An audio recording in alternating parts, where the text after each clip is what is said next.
These are 4 steps to beat 99% of students starting today. If you want to make real progress, then this video is for you. I call it the exterminator system. Step 1. Identify your real priorities and your biggest obstacles. Most of you overthink. You plan, but you forget what you're even solving for, and that's why most of your plans fail. So this is what you're going to do. You're going to grab a notebook and you're going to grab a pen. No, seriously, go grab the notebook and pen. It's not going to work if you just understand it. It's going to work if you follow the plan.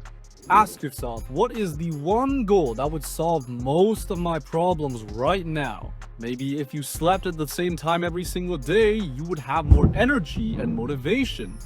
Or maybe if you figured out how to not be as distracted, you would have enough time for so many other things. Write it down. Now stop. Here's where most people get it wrong. You start thinking of 1,000 things you need to add to your life. But that's how you set yourself up for failure. Winners don't add things to their plate.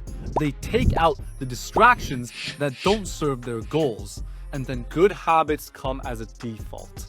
Ask yourself, what are the everyday things preventing me from getting what I want? If your ultimate goal was to study more hours per day, what's stopping you? Your phone? Your schedule? Your environment? Make it brutal. Write down everything.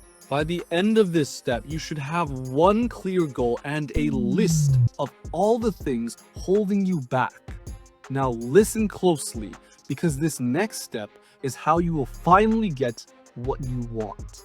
Step 2. Exterminating all distractions on that list. The key is to prepare one countermeasure for each distraction. But you don't have to write a book about fixing yourself for each obstacle. Just figure out the action step. Let's say the goal was to sleep at the same time every single day, and the 3 things holding you back are eating dinner too late, getting distracted on my phone, last minute studying. Simple countermeasures to those would be ask your parents to cook earlier or cook it yourself, ban sections of the house from using the phone, study earlier during the day or before dinner. But now all of you guys are thinking, well shit, this is easier said than done. And you're right, but if it was so easy, then this video wouldn't be titled how to beat 99% of students, because everyone would do it. But here's the thing, not everyone is willing to do it. They'll keep searching for the easy tricks while you quietly start winning. It's worth doing because nobody else is willing to do the thing that you are going to do. And when it gets hard, you force a smile because you know that this is where most people stop, and that's why they don't win. By the end of this step, you should have created one countermeasure for every single distraction or obstacle that you have come up with.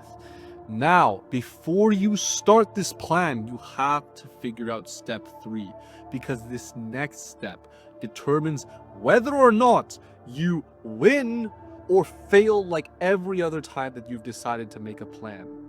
Step 3. Acquire patience and realistic expectations. Most people fail because they don't stick around long enough to see success. So listen up. Give an estimate on how many days or weeks or months you think it's going to take for you to achieve the goal. Don't just think of a random number, actually consider it. Ready? Now take that number and multiply it by 3. I want you to make a promise to yourself that you will not quit until that time has passed. Because here's the truth. You will overestimate your abilities. You will underestimate how much time it really takes. By quitting too early, you will never get past the first stage that every winner and loser had to go through, which is the rocky start. The only difference between the winner and the loser is that the winner stuck around long enough. The loser quit when it got hard. But some of us knows what it takes and still feels tortured by the lack of success now. It's easy to talk about war, it's hell to live through it.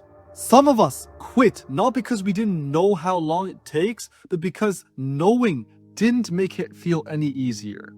It was never about speed or hard work. It was just about patience.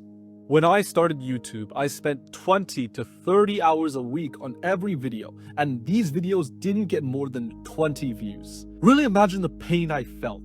I spent 20 to 30 hours a week to get less than 20 views. But I had to suffer through that for 3 months, and I kept learning and kept putting in more hours. And now I'm at 10,000 subscribers, and I'm not done yet. By the end of this step, you should have made a promise to yourself that you will work triple the amount of time that you originally thought it was going to take. Patience isn't some bonus that makes your life easier.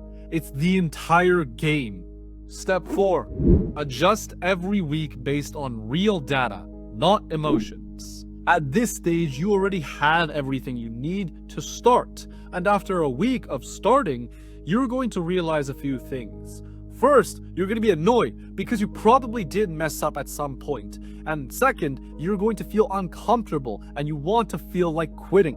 And that's normal. That's also what the winners had to go through. Step 4 is all about recognizing patterns. Life becomes really hard when we don't see the improvement and we have no idea why. But the improvement's there, we just have to find it. And so we must continuously adjust every single week. At the end of each week, you will set aside 30 minutes to an hour to reflect on your performance. And it sounds extra, but the data, the information will reveal the improvements that you wouldn't notice if you were to just feel or eyeball it or look back on it, okay? It shows you the progress you are making and tells you exactly what you need to focus on. And I promise you, it will make your life 10 times easier. Write down how many days out of the 7 did I stay clear from each distraction and do what I needed to do. If there are any days that I was distracted, what distraction specifically did I fall victim to? Is it a new one? If so, go back to your list of obstacles and add it in there along with the new countermeasure. Are there any patterns in the distractions that I miss? And listen, if you've made it this far into the video, you've already proven why you're in the top 5% of most people. Most people can't even sit still for more than 30 seconds. They're so brain rotted and so brain dead that they're just stuck in this endless cycle of consuming. But you're not like that. And as a thank you, I will give you a full, in-depth explanation on how to do all 4 of these steps right now so that you know exactly what to do and you won't get stuck. Let's say my ultimate goal is to start studying 5 hours a day every single day. The obstacles in my way are my phone, my extra classes, and my lack of discipline in starting the work. To counter these distractions, I have banned my phone from being in my basement where I study. I have also dropped my chess class because I value my grades more than going to a chess class for chess when I can just play at home if I need to. And blocking out 6 to 7 p.m. every single day to study so that I can build consistency and discipline. That week, I followed the plan maybe 3 out of the 7 times. On Monday, I forgot about my phone rule and brought it into my basement, which distracted me. On Wednesday, I forgot to study at 6 to 7 p.m. like I promised myself to, and went out with friends instead. On Thursday, I simply didn't feel like studying because I was tired. On Saturday, I forgot about my phone rule again. And so when we look back at this, we can see that we keep forgetting a lot of things. That's the most obvious pattern. And so let's add being forgetful to our list of obstacles. To counter this, let's make a little poster that lists out the 3 countermeasures we originally thought of and tape it to our bedroom door so that every morning we wake up, we will see it and remember. And there you go, 1 full iteration of self-improvement. As promised, this is the Exterminator system for beating 99% of students in just 4 steps. 1 year from now, you will either be stuck in the exact same spot wondering why nothing's changed, or you'll be unrecognizable and everyone will ask you how you did it. You let me know which side you're going to be on.